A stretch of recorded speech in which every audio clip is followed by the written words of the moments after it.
Hey everybody, it's Eric again. Hey, coming in today, going to give you a video.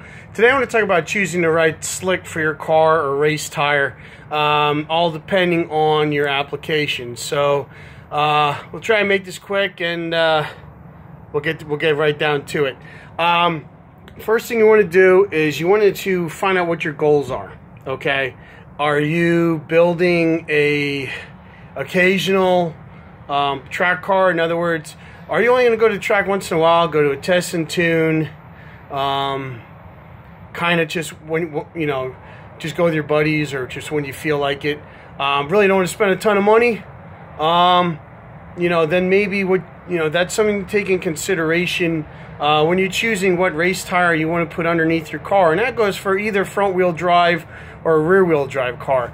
This whole video can go either way, for rear-wheel drive or front-wheel drive car. So I just want to put that out there. Second of all, are you going to make an all-out race car? Obviously, an all-out race car, you're going to run a full slick. There's probably going to be some, fender alterations to make them fit, and things like that. And you have to consider stuff like that when you're choosing tire size. You want to go, you want to have something that's going to fit, and you don't want to have it rub, because then, if it's your daily driver or if it's something that's a weekend cruiser, you might not want to cut it up.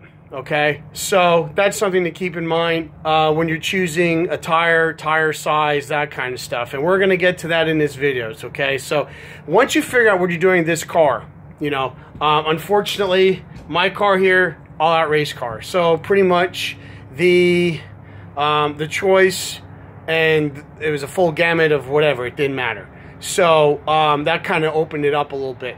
If you have a street-driven car and you really don't want to cut it up, you just want to basically put the tires on rims and bolt them up. That gets a little trickier. What do I recommend? It depends. What class do you want to run?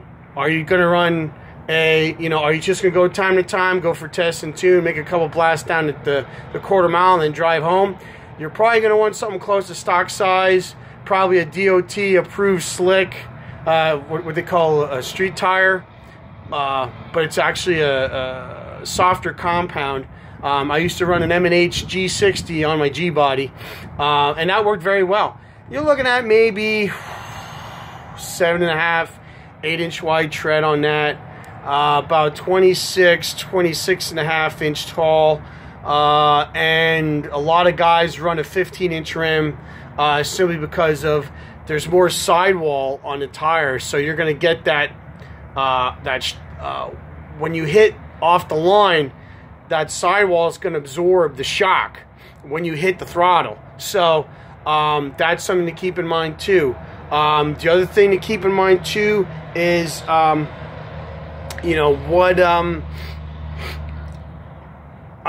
what are you looking to do? What class are you in? I know trophy class, a lot of those people run a regular off-the-shelf tire, like a Michelin, BF Goodrich, whatever.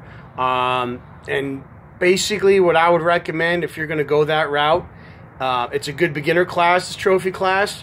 Don't drive through the burnout box. What I would do is I would go around the burnout box, keep those tires dry, okay? And then that way, because basically if you heat up a true street tire, it's going to slip. It's going to get gooey. It's not going to give the traction that you're looking for. You might also want to put maybe 5 pounds or more of air in it. One thing I recommend doing is, if you have time, if you live on a dead-end road or you have a macadam driveway, wet the tires down with a sponge, just a tread, okay, just enough. Overinflate them by 5 pounds, and then drive the car forward and see what the footprint looks like, okay? You want to get the biggest contact patch you can get out of that tire. I wouldn't go more than 10 pounds. 5 to 7 is probably a good rule for a true street tire. Now, if you're going to do street eliminator, you can run a DOT slick. Has to have tread. It can't be a full-out slick. DOT approved, what they call a cheater slick. Again, depending what it is, excuse me, there used to be a lot of debate between bias ply and radial. As far as I know right now, pretty much everybody's running a radial tire. The sidewall is a little stiffer, which means there's more stability at speed, like at the top end. You won't get the car wanting to shimmy around when you hit the brakes. And it holds its shape better. So whatever your gear ratio is, that's going to be the constant. I know I used to run bias ply Mickey Thompson DOT slicks on my Camaro. I believe they were 26.5 inches tall. I forget how wide. I think they were 7.5, 8-inch tread. They weren't really wide, but that was the tallest tire I could put on there, and they hooked up really nice. And I think those, with bias ply, you don't run a lot of air. You can get away with 12 to 15 pounds of air at the most, and they're going to hook real nice. The only downfall with them is as they go down the track, they're going to grow, which means your gear ratio is going to change in the rear. Also, when you hit the hooks at the top end and in the shutdown area, depending what your air pressure is, she might get a little squirrely, okay, because you're changing the load on the suspension. So that could change. So a lot of guys are going to the radials. When radials first came out, like anything new, they had problems with them. So a lot of guys were complaining about it. But now the radial tires came a long way. A lot of guys are running in stock eliminator and other classes too. There's actually radial tire classes out there. You can run more air in them. I run like 22 PSI in my rear slicks, which are radial Hoosier tires. And they don't grow. So your gear ratio is constant as you go down the track. At the top end, if you got to hit the hooks, you have the stability there, so you don't have to worry about it getting, out of control, out of shape, anything like that. So something to keep in mind. Bias ply, you're going to get that wrinkle. It's really, really cool. It's good for photo ops and stuff like that. And I'm sure, and there's a place for them. If you want to run bias, by all means, they're a good tire. I'm not knocking bias. I ran them for years. They work great. But a lot of guys are running radials, so they work good. Now, we were discussing street eliminator. I'm going to go up the ladder. We're going to run a pro eliminator class. That's what I run, is pro eliminator. Pro eliminator class, you can run a DOT slick if you like. You can also run an all-out slick. Okay? So I run a 30. So I had my quarter panels cut on my car. So I run a 30-inch tall, 9-inch wide, 15-inch rim. That's what I run on my car. My 60-foot times about 167, 168. So they hook pretty good. Again, they're radial, which means I can run about 22 psi of air pressure in them. So at the top end, I have the stability that I need. Then the next class would be Super Pro. Those are your dragsters. They're like the top of the bracket racing deal. So this guy obviously run out slicks. They run skinnies in the front, blah, blah, blah, all that stuff. So depending on what class you want to run, can also dictate what tire you want to run. Okay, so again, let me just try and wrap that up. So trophy class, you can run a regular all-out street tire that you can buy off at your local tire dealer.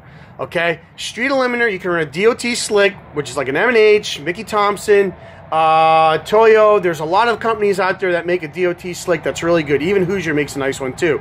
Pro eliminator, if you want, you can run DOT slicks, but a lot of guys are running the all-out drag slick in Super Pro, same thing. So with that being said, let's move on. We're going to move on to the size. Okay, what size tire should I put on my drag car so I can get the ultimate bite? A lot of people have this myth that the wider the tire, the more traction they're going to get, and that couldn't be any further from the truth. I mean, think about it. How are you applying the force? Are you applying the force sideways? No, you're not. You're applying the force in a linear motion. So if you follow my figure, how the tire goes, you want that footprint longer, not wider, because that's how you're applying the force. So that's why a lot of guys in stock eliminator, you're allowed a maximum of 30-inch tall slicks. So those guys go right up to 30, and those guys are running 9 seconds on a 9-inch wide tire that are 30 inches tall. You're like, how can that be? I did the same thing. For years I thought the wider tire was better. So I mean, my Grand National, I had these wide freaking tires that were ridiculous. I had the freaking dish rims. I had the thing on air shock, so I had enough clearance so the tire could stick out past the fender. Looked terrible. Hooked like crap. It still chirps second gear, even with those big old freaking slicks on it, And it wasn't until later I found out that I was totally wrong about it. The right way to do it is the taller the tire, you get better traction. There's guys running Copo Camaros, they're running the Drag Pack Challengers, Cobra Jet Mustangs on a 9-inch wide slick, 30-inch tall, they're going into 9s. Some of them are dipping into the 8s, okay? So, so that being said, I'm going to also do some, another myth that's out there is you need to go out there and do a long smoky burnout, and that couldn't be any further from the truth. What you want to do is, the ideal of the burnout is, yes, you want to get heat in the tire, but what you want to do is something I was taught by somebody who ran Super Pros. There's this thing called coefficient of friction.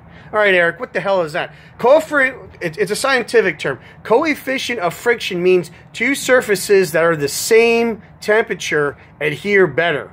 Okay, now how does that apply? Well, I'm going to tell you. You look at track temperature. Let's say track temperature is 140 degrees, right? It's like maybe June, July, okay?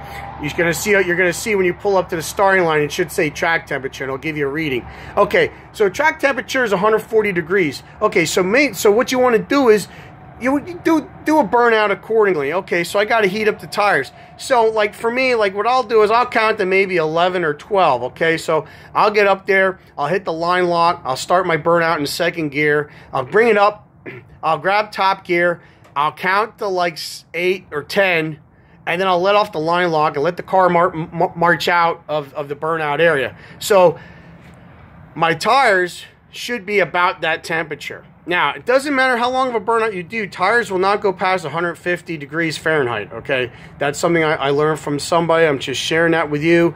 So it doesn't matter how long of a burnout you do. So the John Force burnouts are not necessary. You don't have 10,000 horsepower coming out of your car. So if you're watching this, you're not making 10,000 horsepower if you're watching me. So basically, you just want to do enough to get that tire as close to track temperature as possible. Now, obviously, if you go up there and track temperature maybe is 84 degrees, 95 degrees, you might want to shorten your burnout up a little bit, because remember, now the track temperature went down and you want to get that tire temperature as close to that as possible. So maybe what you want to do is go up there, start your burnout, go to your shift point, grab high gear, maybe only count to maybe 4 or 5, let off the line lock, let the car march out, and then stage from there. And you should do better. Play around with it. Everything's a little different, and there's a lot of other things, but that's just something I use to gauge, is track temperature, to try and get the tire pressure, the tire temperature as close to track temperature as possible. So with that being said, I hope it helps. If you decide to do this, I hope it helps to get your car. You don't want too much tire because you'll slow your car down, but you don't want too little tire, because then you'll have traction issues. So hopefully it helps to pick a tire. Hopefully a little bit can help you with adjusting your driving technique as far as with your burnout and staging. The numbers are up there, track temperatures and stuff. They're there for a reason. Please, look at it. And look at the information and make your decision off of there, and just play around with how long your burnout is, okay? So everybody have a great day. Enjoy some racing, and we'll talk to you real soon. Take care. Bye-bye.